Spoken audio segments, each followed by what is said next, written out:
Okay guys, in this video we are going to do manufactured substance in industry chapter 8 bab 8 ya, bahan buatan dalam industri.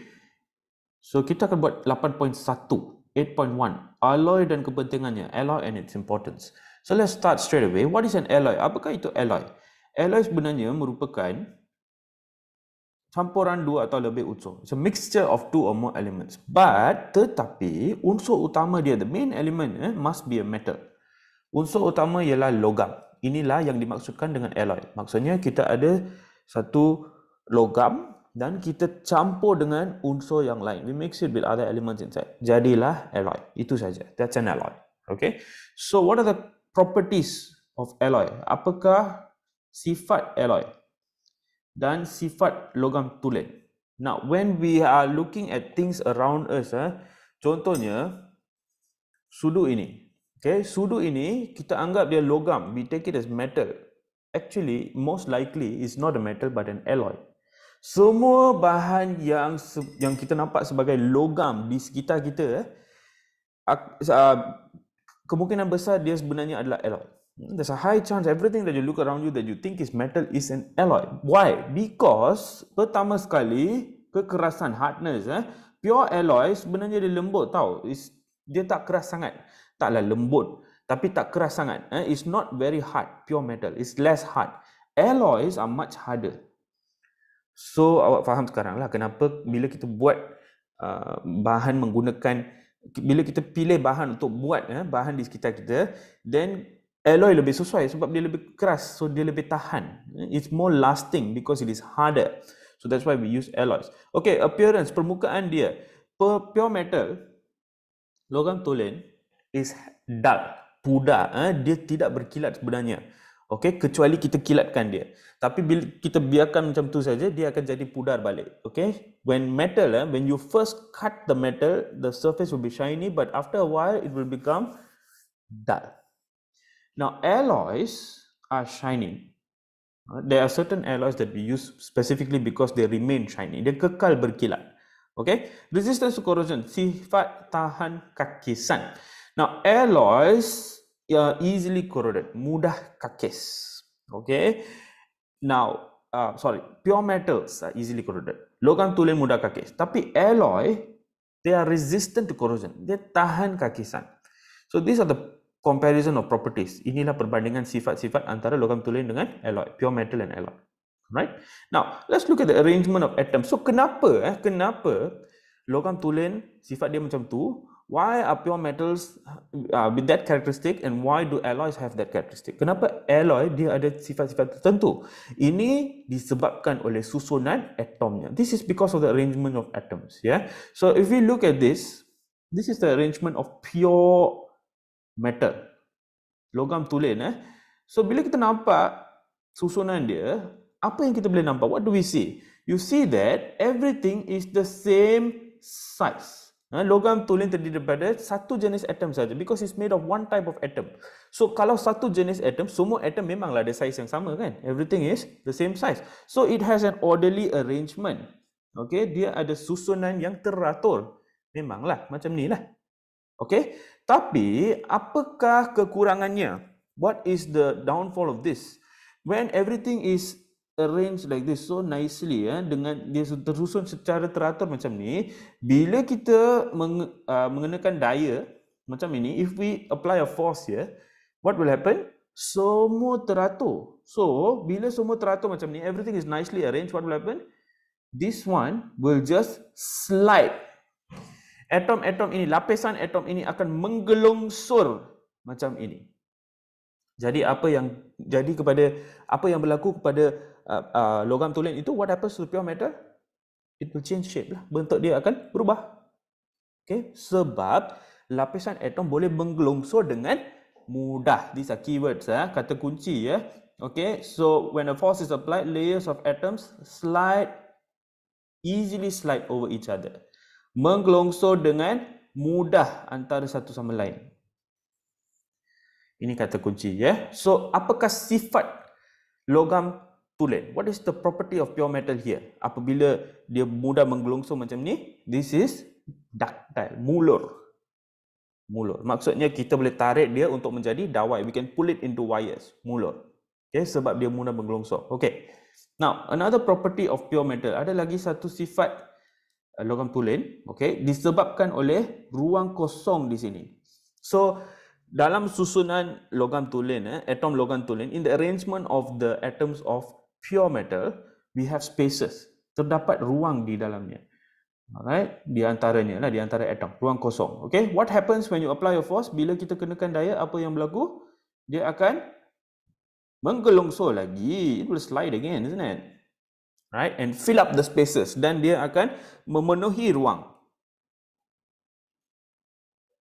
Okay, so apa yang berlaku ialah dia macam is like squeezed in lah.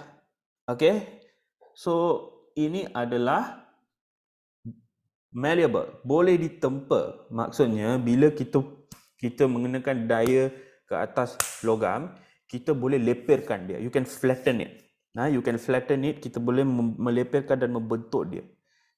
Okay, so this is malleable. So boleh ditempa maksudnya kita boleh melepirkan dia jadi dia kepingan dan kita boleh membentuk dia. Alright. Ductile, mulur maksudnya kita boleh tarik menjadi dawai. You can pull it into wires. Okay. What is the key? Mudah menggelongsor antara satu sama lain. Easy, slides over each other easily. This is a keyword. Okay. Now, what about alloy? Okay. So, bila kita ada alloy, kita boleh nampak, immediately you can see, what is the difference here? Tadi, pure metal terdiri daripada satu jenis atom saja. Only one type of atom. So, one size, satu size, semua size sama. So, memanglah dia tersusun secara teratur. It is arranged in an orderly manner. But, bila kita tambah benda asing, when you add foreign elements like this, kita tambah unsur-unsur lain di dalamnya, apa akan jadi? Apa akan berlaku di sini? We can see easily, you can see here, there is no more orderly arrangement. Nampak tak? Dia tak tersusun secara teratur lagi. Okay, susunan teratur dia sudah terganggu. It has disrupted, these atoms that we added has disrupted the orderly arrangement. Okay, now class, I just want you to make a note here. Okay, letak satu bintang sini sebab ini soalan yang sangat popular. Very popular question. Awak mesti tahu macam mana lukis gambar raja ini. You must know how to draw this diagram. And dalam ujian nanti, biasanya dia akan bagi nama alloy. They will give you the name of the alloy. So, awak mesti label. Ini ialah atom apa, ini ialah atom apa. Okay? For example, kalau kita tengok gangster, when you look at bronze. Okay? So, the main one is copper, cuprum. Okay? Benda yang kita tambah ke dalam gangster in bronze, alright, then this one will be copper and tin, titanium, like that. Kita mesti labelkan dia. Okay, macam ni contoh dia lah. This is an example. Okay, so anyway, so apakah isi yang kita perlu tulis? So ini adalah soalan yang sangat popular. So first we say that alloy contains two or more different type of atom with different sizes. Size yang berlainan. Inilah perkara yang paling penting di sini. Dia ada size yang berlainan. Jadi, bila dia ada size yang berlainan, when it has different sizes, what will happen? We disrupt the orderly arrangement. Susunan teratur akan terganggu. Okay, susunan teratur atom logam tulen. So, bila susunan teratur terganggu, when you disrupt the orderly arrangement, dia tak tersusun dengan dia tak teratur macam logam tulen. Okay, bila kita mengenakan daya, when you apply a force, what will happen? It cannot slide already. Dia sudah tak boleh menggelongsor dengan mudah. Cannot slide easily. Not cannot slide. Bukan tak boleh menggelongsor. Boleh. Tapi tak menggelongsor dengan mudah. It cannot slide over easily anymore. Okay, so lagi sekali, kata kunci ialah menggelongsor di atas satu sama lain dengan mudah. Slide over each other easily. Okay, dengan mudah. So what is the property of alloy here?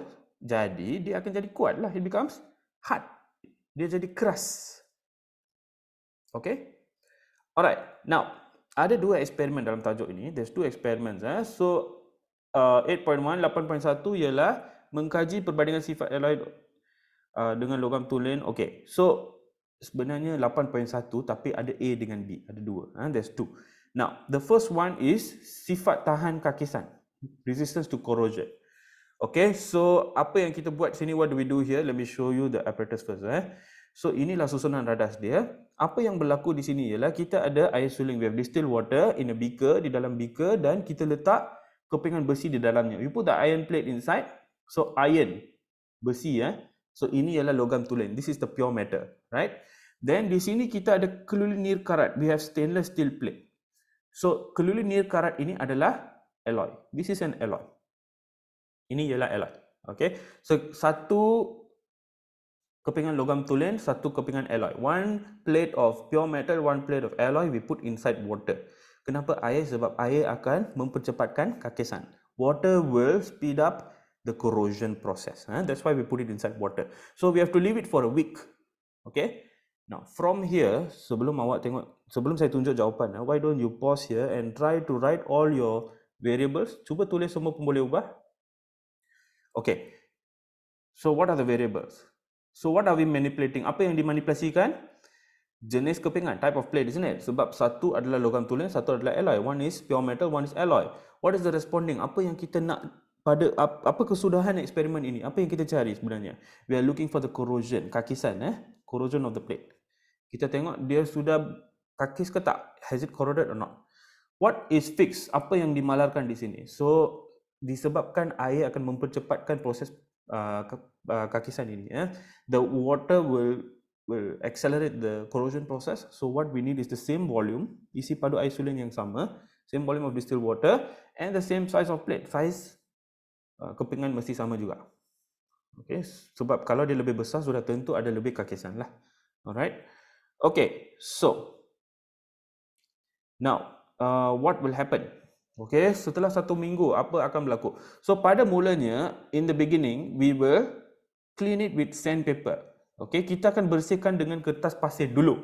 Baru kita letak dalam air. Then we put inside the water. So the moment you clean with sandpaper, apabila kita bersihkan dengan kertas pasir, apa akan berlaku? Dia akan berkilat lah. Of course it will be shiny. Both will be shiny. Dua-dua akan berkilat sebab kita baru bersihkan dia. We just only cleaned it.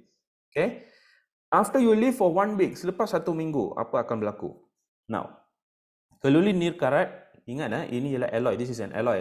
This one will remain shiny. Dia akan kekal berkilat. Okay. But the iron represents pure metal. Besi adalah logam tulen. So logam tulen ini, besi ini, dia akan berkakis. Okay. So macam mana kita tahu dia sudah kakis? Warna dia warna keperangan. Dia tak berkilat lagi. It's not shiny anymore. It become brownish. The brown is actually rust. Sebenarnya ini adalah karat. But please don't get confused with the word rusting. Corrosion is for all metal. Kakisan adalah untuk semua logam. Tapi karat adalah untuk besi sahaja. Rusting is only for iron. Okay. Now, let's look at the second experiment. So, apakah eksperimen kedua? Ini pun dia suka tanya dalam soalan. They like to ask, bronze is harder than copper. Okay. So, ini adalah tentang kekerasan. Okay, kekerasan, hardness. Okay, look at this experiment. Inilah susunan radas dia. So kita ada pemberat, we have a weight yang kita akan jatuhkan, that we will drop onto a ball bearing, berbola keluli. Okay, steel ball bearing. Okay, so ini bukan alloy dia. I mean memang ini adalah alloy lah. This is an alloy because it is steel. Steel is an alloy. Keluli adalah alloy. Okay, but this is not what we are comparing. Ini bukan apa yang kita bandingkan. Sebenarnya kita nak tengok kesan dia kepada block ini. We want to see the effect on the block actually. Alright, we're not concerned with the ball bearing. Okay. So apa akan berlaku bila kita jatuhkan pemberat di atas bola ini? So the ball is held on the block. Bola berada di atas blok ini. So apabila kita jatuhkan benda yang berat di atasnya, when we drop something heavy, okay, what will happen? Bola akan tertekan di atas blok. The ball will be pressed into the block. Okay, so kalau blok ini keras, if the block is hard, what will happen? Walaupun bola tekan, okay, kalau dia keras, dia takkan ada lekuk yang besar. It won't have a big dent because it's hard. Okay, tapi kalau bola di sini dan dia tekan, okay, lepas tu kalau dia lembut, if it's soft, what will happen? Dia akan ada lekuk yang lebih besar. Like this. Mari saya lukis di sini. So ini permukaan blok. This is the surface of the block. Okay, bola keluli di sini. The steel ball is here. Berbola keluli. So bila pemberat jatuh, okay, daya dikenakan di atas berbola keluli ini. When it is the steel ball, we apply a force. What will happen? Dia akan ada lekuk. Dia akan kemek.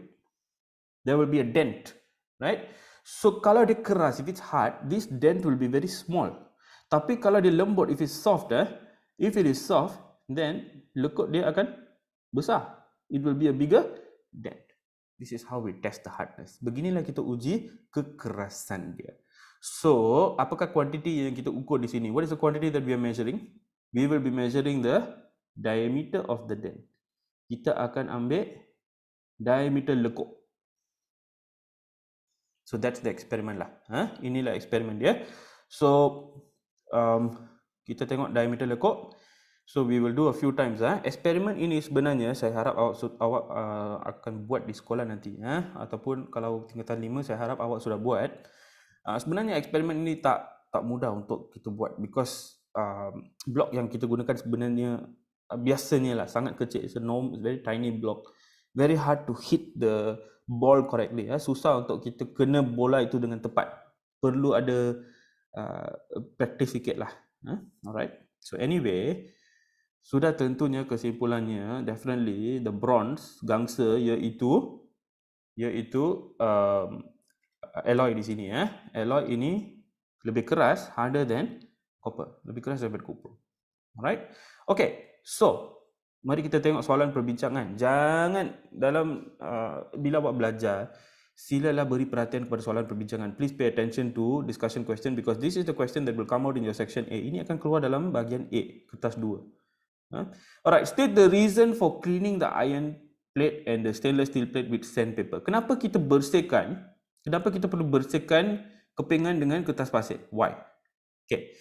So, bila kita biarkan logam ataupun alloy juga bila kita biarkan begitu saja, when you just leave alloy and even the pure metal and even the alloy in air, dalam udara, what will happen is the metal will react with oxygen.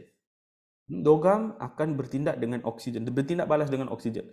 So what will happen is akan ada satu lapisan logam oksida. There will be a layer of metal oxide. Okay, so the metal oxide is the one that makes it dull. Lapisan logam oksida lah yang membuatkan dia berkelihatan pudar.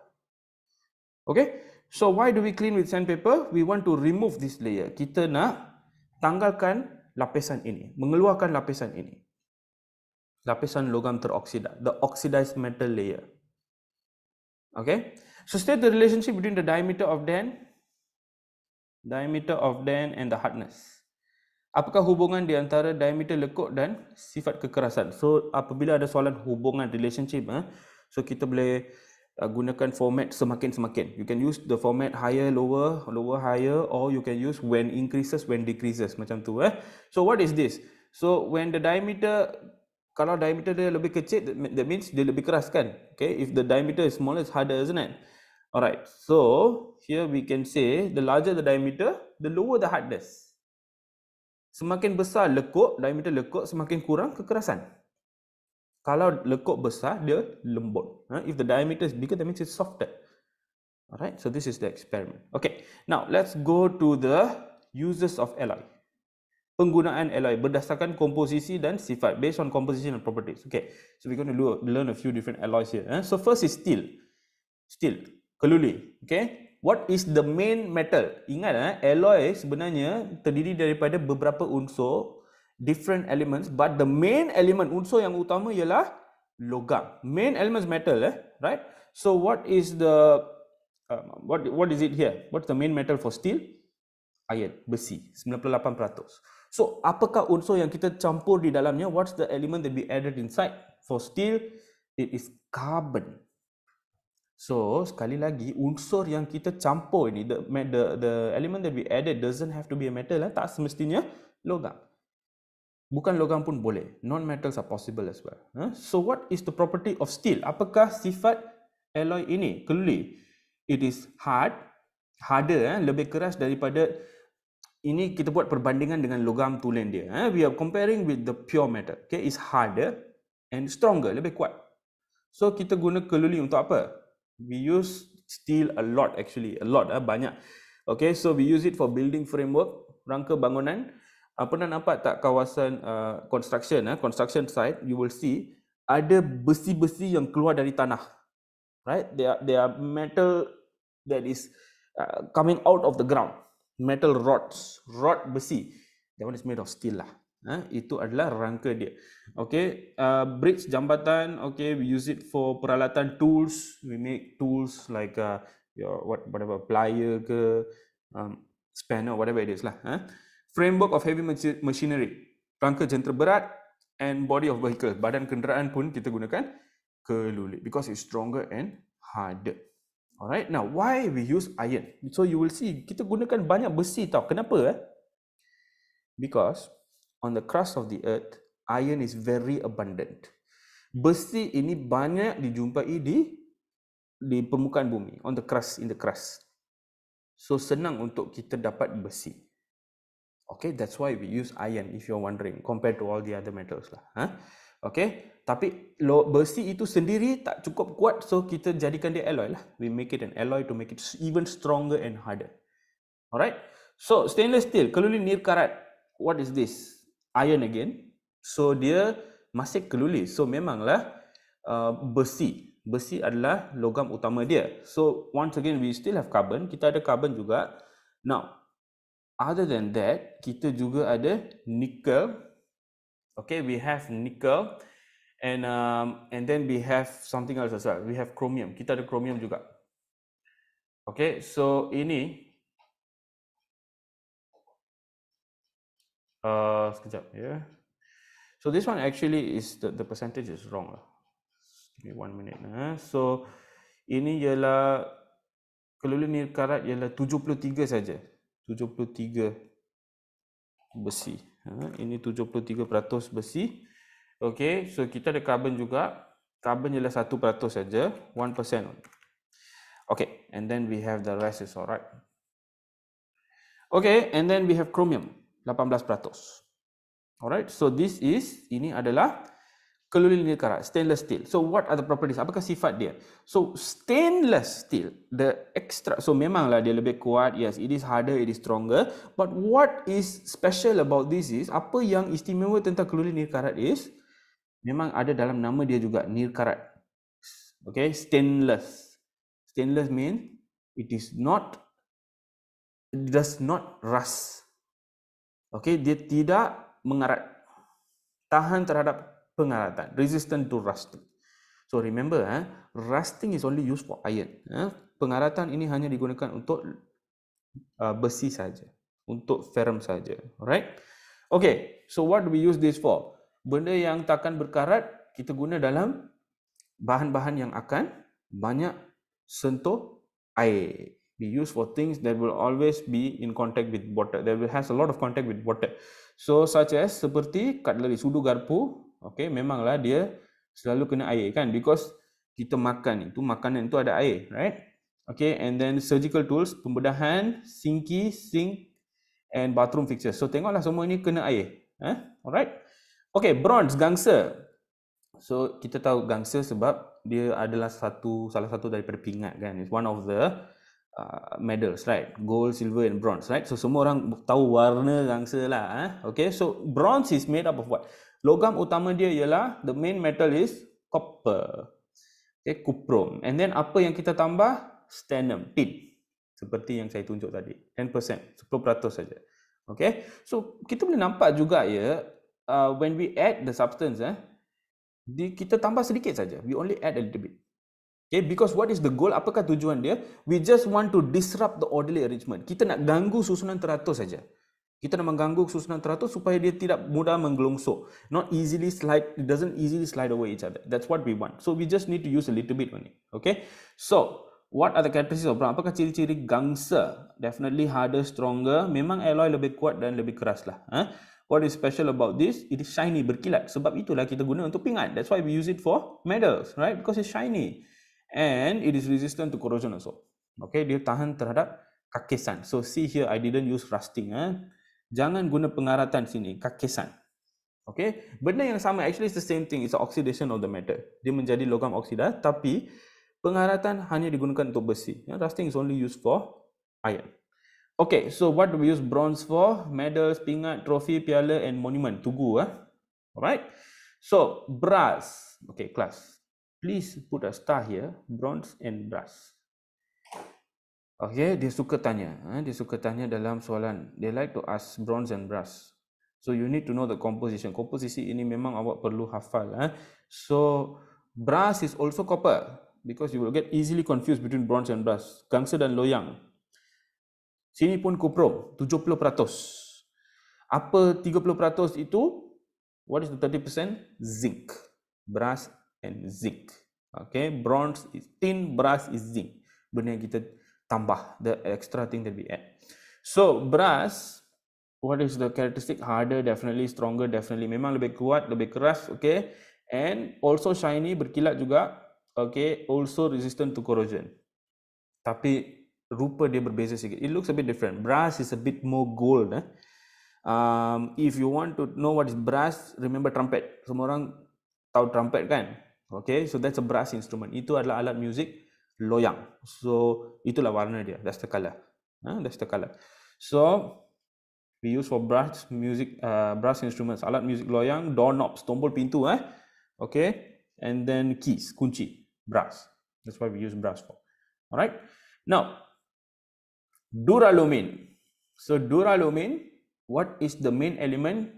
Kita sudah boleh tahu daripada nama dia kan, alumin. Alumin is what? Aluminium. Aluminium 93%. Apa yang kita tambah di dalam dia? What do we add inside? We add some copper, some magnesium and some manganese. Kuprum, magnesium dengan mangan. Okay, copper, magnesium, manganese. So duralumin, apakah kelebihan dia? Now, first of all, you need to understand that aluminium itself is already light. Aluminium itu sudah ringan. So kelebihan dia ialah dia adalah memanglah lebih kuat dan lebih keras. Dan dia ada ketupatan yang rendah. It has low density which makes it lighter. Kenapa? Because of the aluminium actually. Because of the aluminium. But duralumin even lighter. The advantage is it is strong but light. Dia kuat tetapi ringan. Tapi aluminium ni mahal. Aluminium is expensive. Okay. Then it is also resistant to corrosion, terhadap kakisan. So apakah yang kita perlu gunakan alloy ini? Kita gunakan alloy ini untuk buat apa? What we use this alloy for? Duralumin. Light but strong. Okay, ringan tapi kuat. The most common exam answer will be this. Aircraft bodies, badan kapal terbang. Dia kuat tapi ringan. So digunakan untuk kapal terbang and racing bicycle. Basikal lumba. Sangat-sangat popular. Please make sure you know this. Okay, lagi satu ialah electric cable, kabel elektrik. This one adalah kabel-kabel besar yang tergantung bila kita bawa kereta atau duduk dalam kereta. When you look outside the car, you can see all those big wires hanging out the pylon. We call that the pylon towers, menara pylon. That one is that's made of duralumin. Okay, because aluminium is also a good conductor of electricity. Okay, dia mengkonduksi elektrik dengan baik, aluminium. Okay, then we have pewter. Okay, pewter, the main one is, unsur yang utama ialah stannum. Tin is the main element. What else do we add here? Antimony and copper, cuprum. Alright. So what are the properties of pewter? Pewter biasanya kita gunakan is harder, stronger memang lah, but it's shiny. Kita gunakan untuk peralatan hiasan, barang hiasan lah, decorative items, and resistant to corrosion. So we use it as decorative ornaments, barang hiasan, souvenirs, cenderamata, okay, because it's shiny, it's nice to look at. And candlestick, pemegang lilin. So bila awak nampak pemegang lilin ataupun barang hiasan yang berwarna seolah-olah silver, like a silver, it looks like silver but it's not really silver. that's most likely pewter lah. Okay, alright. Okay, lagi satu soalan yang sangat popular dalam ujian, dalam peperiksaan, very popular question is superconductor alloy. Please remember this. You don't need to know the composition, tak payah tahu komposisi dia, but ini adalah isi yang paling penting. What is the benefit of superconductor? So what are we talking about? Electrical conductor, okay? Superconductor, it has zero resistance. Does not have electrical resistance. Tidak mempunyai rintangan elektrik pada suhu yang sangat rendah, at low temperatures. Okay, very common exam question. Please remember this point. Okay, why do we need to use something with no electrical resistance? Kenapa kita perlu gunakan bahan yang tak ada rintangan elektrik? Because kita nak menghasilkan, apabila kita nak menghasilkan elektromagnet yang sangat-sangat kuat, when you want to produce a very strong electromagnet, you need zero resistance, rintangan sifar. Okay, so kenapa kita perlukan magnet yang sangat-sangat kuat? Why do we need a magnet that's very, very strong? In this case, it is to lift up a train, untuk mengangkat train. So train ini, there's a special train called maglev train. Okay, kereta api maglev ini sebenarnya dia terapung. It's floating, you know. Okay, it's a floating train. Yes. So in order to push the train up, to make it float, untuk membuatkan train ini terapung, kita perlukan magnet, elektromagnet yang sangat kuat.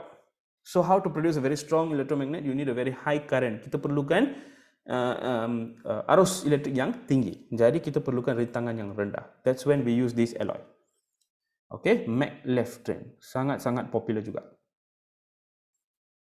Alright, so this is the superconductor alloy. Okay, itu sahaja untuk 8.1. If you want to join my class, kalau nak sertai kelas saya akan tinggalkan maklumat dalam huraian. I will leave information in the description. Please contact me. Do join my classes. Alright, I will provide all these notes. Every class also got recording. Alright guys, that's it for this class. I'll see you all in the next video.